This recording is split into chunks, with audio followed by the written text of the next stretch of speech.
Now, we're wrapping up this leg of our journey of discovery in Gloucestershire.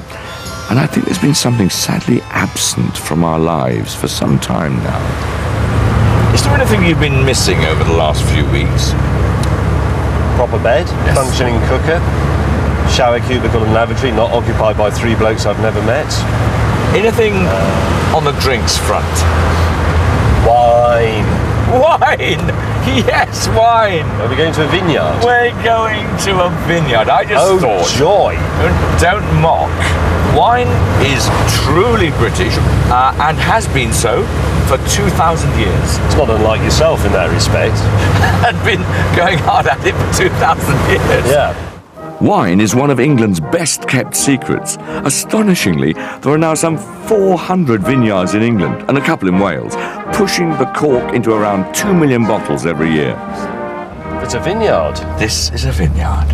Wow. This is one of the finest vineyards in England. 75 acres of vines on the Gloucestershire hillsides. This is the Three Choirs Vineyard, and we're meeting Thomas Shaw and Martin Falk, who battle the great British weather to produce exceptional wines, if they actually get any grapes. So what are these here? Well, these are Madeleine Angevine, a variety good for cool climates. Just going to say, it doesn't take so long to ripen. Yeah. Great. This could only be a vineyard. The vines, the slope, the terroir, and TV's Oz Clarke talking rubbish. Yeah, I found some grapes. There we James. are. Are you surprised? It's a vineyard. I know it's a vineyard, James. Oh, bugger, sorry. I was That's just the meant... whole crop gone. I'm sorry, I just meant to pull that one off. How do you actually make wine in a country that rains in August? Well, this year being the wettest August. It's the wettest August on record. It's somewhat tricky this year, but you know, we use varieties that are suited to cooler climates, more marginal climates. Potatoes. No, not potatoes, for goodness sakes. Have you tried potato wine? Yes. I have actually, yes. Yes, we have. surprising. It's absolutely disgusting.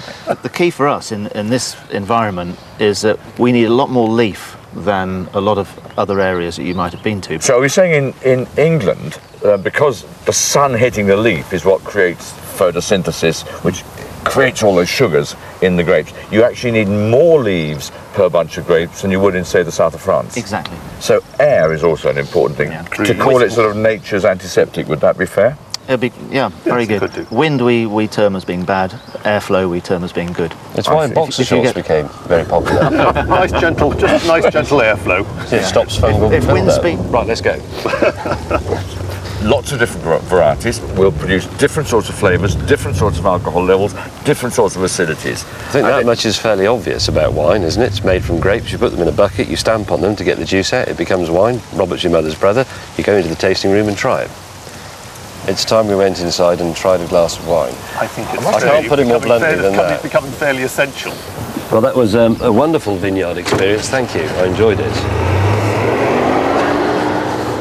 I'll tell you what, this weather today is not that different from Champagne, because Champagne's a miserable bloody place most of the time. It's always raining and everyone's complaining and all this and that. I thought you might like to start with a bit of sparkliness. Anything to warm us up. Okay. You got any hot sparkling wine? No.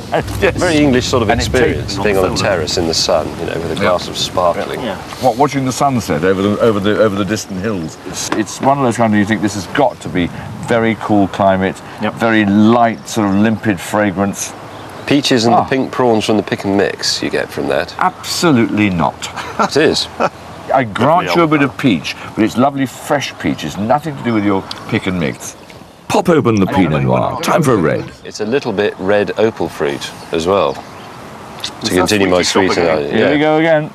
I The other think you things must I have mean? had more pocket money than I had, because They I have don't Parma remember most violet of these oil sweets. in. Maybe now that you're a paragon of adulthood, you might prefer to spend your ready money on something like this fumé made from the Céval Blanc grape. If you see fumé on an English wine nowadays, it means it's had a little bit of time in an oak barrel. Which will give That's it a wine fact that we That's should a wine record. fact. Fumé on an English wine means it's been in an oak barrel. I got a flavour of custard.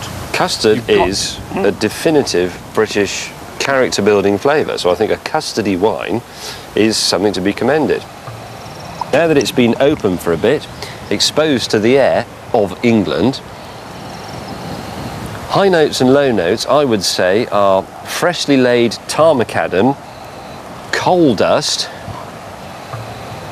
hot lubricating oil, and hard-working metal. But all the things I identify in it are the smells of the things that defined the British Isles. And they're there, rather absurdly, in a glass of wine. The spirit of England. Britain, British England. Isles.